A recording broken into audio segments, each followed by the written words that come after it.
So we're in chapter 11 right now, called Practical Self-Destruction. And here is you can kind of think of it as the internal critique. We saw this with Nancy Pearcey's principles, and that was one of them. And so this is kind of the fun one. It's taking what someone's saying, thinking through it logically. Does it contradict itself, as we looked at last time? Does A is the case and A is not the case? That's the contradiction. So there's no such thing as evil. Right. Eating babies is evil. Hold on now. Right. So you push the button, you go, wait, you're being inconsistent. That's right. There's your contradiction, your presupposed contradiction. And so there's going to be three more kind of versions of this, and this one's kind of more the straightforward one in chapter 11, and then 12 covers a couple more that requires a little bit more thinking through. Right. And so Greg starts out his chapter here, says, there are some views that are not internally contradictory, as we covered last time. They can be self-defeating in other ways. So he terms these practical self-destruction, infanticide, and sibling rivalry. And the next two are going to be covered in the next chapter. So what is practical self-destruction?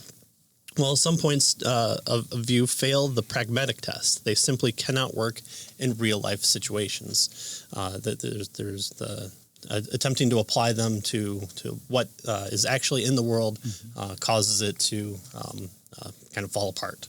There's no logical contradiction here. It's not a if A and also not A, so that would be the logical contradiction. It's more of a practical one. You can't really hold both those points together. Yeah, well, so the idea here is you might be able to believe something, but once you affirm it or say it, just say it, then it falls apart, right? So it doesn't work in practice, right? It's the idea of pragmatic testing, right? He says this type of self-destruction applies to a number of views people can believe but not promote without running into trouble. Right. And so you're wanting to point out the trouble. Right. I never say anything out loud. Right. Well, you might be able to think that, but once you say it, it falls apart. Right. Exactly. This kind of inconsistency is self-defeating because the person who voices this view contradicts his convictions. So you see the conflict immediately in the claim, it is wrong to say people are wrong. Right.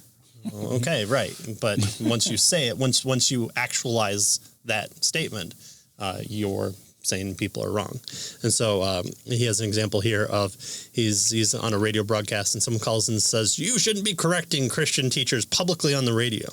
So then he says, why are you calling to correct me publicly on the radio show? Right. So it's not a logical contradiction. He's not holding two contradictory viewpoints here of an A, not A. But once he's made an initial claim, then it falls apart by kind of referencing itself there. Right. So these ones tend to parse themselves out, but it's always good to kind of go over examples, which Greg Koukl has in his book, and so I absolutely pick up his book here. So holding that it is wrong to find fault in others is not in itself incoherent. The problem occurs only when you say the statement. The view can be believed upon but not acted upon. And so he has a conversation here, and I'll take Lee if you want to take Greg's role. Sure. Okay. I'm not a homosexual, but I think it's wrong to condemn anybody for anything. Well, why are you condemning me then? What? I said, why are you condemning me if you think it's wrong to condemn people? No. I'm responding to the fact that a lot of Christians condemn people. I understand, and it sounds like you're condemning me because I just condemned homosexuality as wrong. Yes, I am. You're supposed to love everybody. Wait a minute. You're not listening to yourself. You just said it's wrong to condemn people, and now you admit you're condemning me.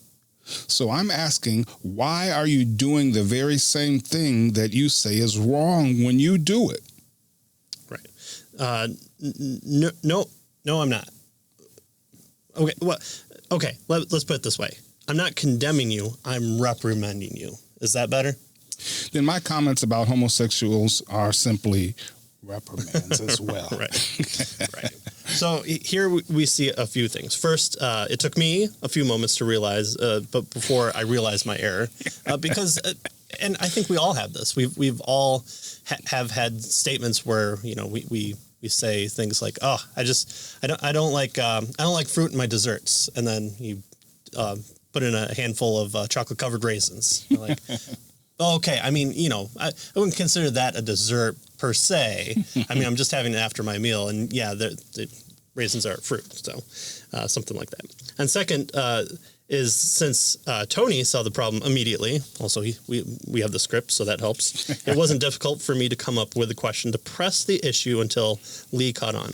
I employed the third use of the Columbo tactic. Hey, look at that. We're going back to the Columbo tactic. Yeah, go figure, right? Using a question to make a point. In this case, I pointed out that his view was flawed, being contradictory in practice. And notice in the dialogue here, there's a lot of questions that Greg is doing. In fact, pretty much all of them end in a question, minus a few. Yeah. And so still applying what we've learned previously, and still it's still having the person continue with the dialogue. It would be just fine to say, well, you're holding contradictory viewpoints here, and you shouldn't be condemning me in the same way that I'm condemning them if you believe that's wrong. But no, he's using questions to guide the process. Yeah, you want to get them there. You want to do it graciously. You don't want to name call. Well, that's dumb, right? Right. No. You want to help them to see what's going on. The goal here is to help them to clarify, their position so that they can see how wrong it is. And I mean, after a while, you don't really have to say it. They can see it, right? Right. And so when he says, "Okay, let me put it this way: I'm not condemning you. I'm reprimanding you."